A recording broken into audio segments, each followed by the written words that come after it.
What's going on, everybody? It's your boy the almighty CR21, and we're coming back with another video. Before we get into today's video, please make sure to like, comment, subscribe. I will gladly appreciate it. We're on the road to 500 subscribers on this channel. I got a big video planned for 500 subscribers, so let's try to get there as fast as we can. But in today's video, we're going to be talking about why Monday Night Raw desperately needs Daniel Bryan. Now, I know Daniel Bryan is kind of like gone right now from WWE. Like, he's a free agent basically, but it's actually been reports saying that, he's just resting, that Vince McMahon even admitted to it. Look, this is gonna be my honest opinion. This video was supposed to be coming out 2 weeks ago, but because of the Roman match and all that was happening with him, I just didn't want to put it out. But I think now is the perfect time to do it. So we're just gonna get to today's video: why Monday Night Raw needs Daniel Bryan. One of the reasons I think Raw desperately needs Daniel Bryan is because of the lack of the main event scene they have right now, that someone like Daniel Bryan could come in and make it a little bit better. This is Monday Night Raw's main event scene right now. You have your WWE Champion Bobby Lashley, you have Drew McIntyre, and you have Braun Strowman. That's basically your main event scene.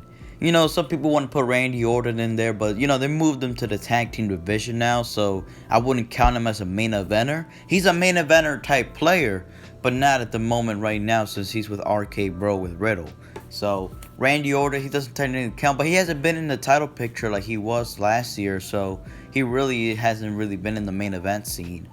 But it's really just been Braun Strowman, Drew McIntyre, Lashley, which is not a bad main event scene, but when you only see three, like, you only have 3 main eventers compared to SmackDown. SmackDown has like 6 main eventers, But Raw only 3 main eventers.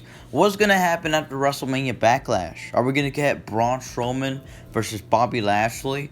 Are we gonna get McIntyre and Lashley again? Let me tell you something right now. I am 100% positive. Now, I do have a predictions video coming up very soon, but I'm just going to give you guys a quick spoiler. I am positive that whoever Bobby Lashley pins at WrestleMania Backlash, that's the person that's going to be out of the title picture, and the person that Bobby Lashley didn't pin or submit is going to face Lashley at the next pay-per-view. I can already see it. I can see it. Like, say Lashley pins Drew McIntyre. It's going to be Lashley and Braun. If Lashley pins Braun, it's going to be Lashley and McIntyre. I can already picture them in my mind saying like, oh, I didn't lose, I wasn't pinned. It's just so predictable. You're going to come back to this video. This is not even a predictions video, but you're going to come back to it and be like, wow, Sarah21 was right. I'm telling you right now, I'm putting it right now, that's going to happen. The almighty reign is going to continue, but whoever he doesn't pin is going to fight him at the next pay-per-view. What is the point at this point? So basically, like I say, once you run out with Drew McIntyre, Braun, who else is Bobby Lashley going to face in the main event scene? Who else can he possibly face? Who could be believable enough? Well, that question is Daniel Bryan. Daniel Bryan makes you believe. Like, he's the ultimate underdog. That's something that I admire and like from Daniel Bryan. Daniel Bryan could be going against the Great Khali. You would still believe that he has a chance. Because, they make him seem like, he's like the ultimate underdog. He has the fighting spirit. The crowd's always behind Daniel Bryan. So that's what makes Daniel Bryan matches so fun. When he goes up against like guys like Roman Reigns, Brock Lesnar, Big Cass even, tall guys like that, jacked up men. It makes you believe that Daniel Bryan has a chance because of the way he fools with the crowd, the way he gets involved, the way that he acts during the match. He's always energized. He's not giving up. He's not tapping out. He's just giving it his all. All he has left in the tank until he loses. If he loses, then, he just loses it, but he gives it all in that match. So that's something that I admire from Daniel Bryan. And I feel like Daniel Bryan versus Lashley, at least in a 1-month pay-per-view program, I think that could be very good. Daniel Bryan could even help put over Lashley even more. I mean, Daniel Bryan's already an accomplished star. I mean, he's a first ballot Hall of Famer. He's basically done it all. He's won Money in the Bank, World Championships, WWE Championships. He won Intercontinental Championship, Tag Team Championships, U.S. Championships. He's main event at WrestleMania twice. He's heading to WrestleMania with the world title. Daniel Bryan has nearly done it all. He's already an accomplished star. So for the almighty WWE Champion Bobby Lashley, that will be a big win for him. And I've been saying this for a while now. if it's not going to be Lesnar versus Lashley at SummerSlam, give me Daniel Bryan versus Lashley at SummerSlam. I wouldn't even mind if Lashley loses to Daniel Bryan, but I would like more for Lashley to beat Daniel Bryan. I think it would be a very good match, very good, 15-20 minute match of Daniel Bryan giving it his all, but the Almighty makes him tap out in like the Hurt Lock, or just makes him sleep, like Drew McIntyre WrestleMania. He just passes out. They could do something with that. So I think that's one of the reasons Raw desperately needs Daniel Bryan. It is also lack of star power. They have a lack of star power. The only mainstream guy, or the guy that people will know right now on Raw, is Randy Orton. Because Randy Orton, they don't got John Cena no more, Triple H. They're not there. Randy Orton is the only guy that people might know. Also Jeff Hardy, you could put him in the conversation, but he hasn't really been on Raw. He just returned to Monday Night Raw last night when he was missing like 3 weeks. He was just jobbing out to Ricochet, Ali, and Jinder Mahal in main event. That's what you were doing with Jeff Hardy? Come on now. So, Daniel Bryan, at least people will know who Daniel Bryan is. He's kind of a draw in a way. I mean, back then he was kind of a draw. I don't know about now. Like, now it's hard for anybody to be a draw for real.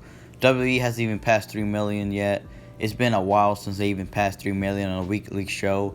SmackDown's at 2 million, which is good, but it's not as good as it used to. Raw, I mean, I'll be surprised if they even get 2 million to end this year. I'm not even joking. But yeah, I think adding Daniel Bryan will at least add a little bit of more star power, give a little bit more attention to the roster. Or even, you don't even got to put him in the main event scene. Make him help out the mid-card scene, because the mid-card scene is kind of lacking right now. You have Humberto Carrillo, Mansoor, and Sheamus. Those are your top 3 guys they want to go after in the mid-card right now.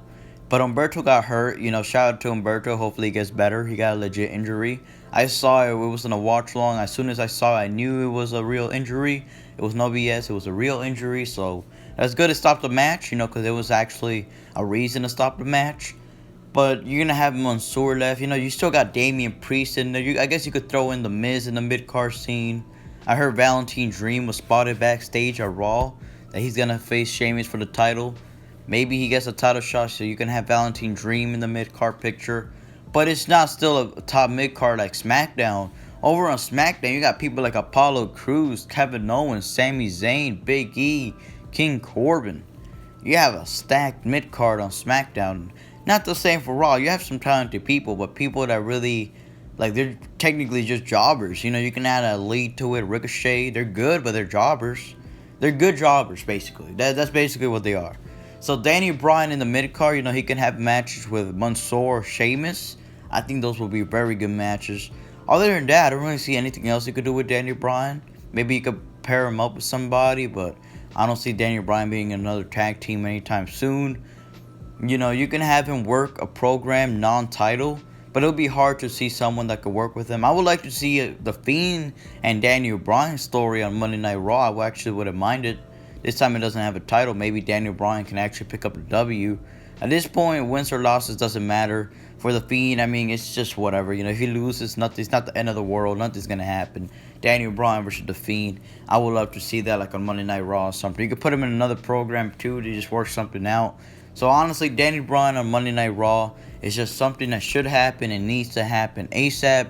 Give a little bit more star power, quick attention, and just make him have good matches and make him end his career right. Make him end his career on his terms. But if this is the last of Daniel Bryan, that match with Roman Reigns, fantastic way to walk out of WWE or retire or whatever he's going to do now. But that's definitely a good last match. Not a lot of people could say they had a good last match in the WWE, but Daniel Bryan could. You got a Universal title shot, main event. I mean, come on now. What else you want? So, and especially against one of the top guys in the company, Roman Reigns, and you gave it your all. And people will actually go back and look at that match. You had a good last match. So yeah, everybody, that is it for the video. Those are just some of my takes on why Monday Night Raw needs Daniel Bryan. Will you guys like to see Daniel Bryan end up on the Red brand? Let me know in the comments section below. It's been your boy, the almighty CR21, and we're out. Peace.